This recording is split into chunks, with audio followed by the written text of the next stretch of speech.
1 year has passed since the devastating Azerbaijan Airlines plane crash, which killed 38 people and injuring 29 others. The plane shot down by Russian air defenses marked the first disaster of this magnitude in the carrier's history. Among the survivors was Zulfigar Asadov, who worked as a flight attendant for 36 years. He now works as an inspector. Each day he visits a memorial with photographs of his colleagues who lost their lives in the crash. Bu yaxınlarda biz Aktaş şəhərinə səfər etdik. Anda mənə həmin yerləri görəndə biraz təsir edici oldu. Hadisəni elə bir yenidən mən yaşadım. Asadov can still recall the panic on board the plane in the moments leading up to the crash, even 12 months later. Hisslərimi arxa plana keçirməyə çalışdım. Bacardığım qədər faydalı olmağa fokuslandım.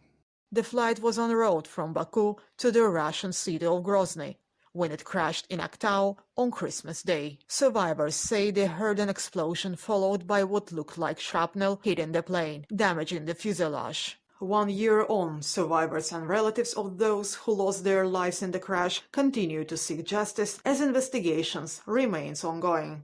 YouTube'da başqa mənbələrdən görünür ki, bu qəsdən vurulub samolyot. Bir il uca yaxınlaşır o hadisədən. Bu yaxınlarda hər halda bir nəticə çıxardıb və günahkarları üzə çıxardıb onları məhkəmə qarşısına çıxarda biləcəklər. Azərbaycan xalqı da onu gözləyir. Vəfat edənlərin və yaralıların da, yaralı olan insanların da bütün qohumları bunu istəyirlər ki, həqiqət öz yerini tapsın.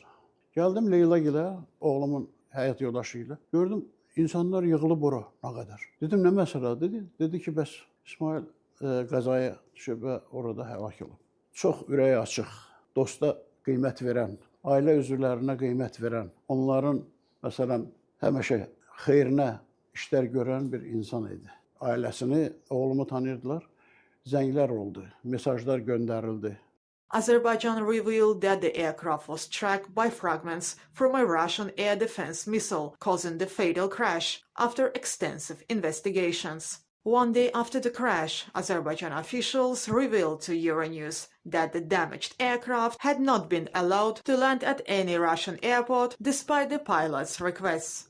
Moscow initially denied any involvement and suggested the crash was possibly caused by a bird strike. Russian President Vladimir Putin did end up apologizing for the incident, but stopped short of acknowledging responsibility.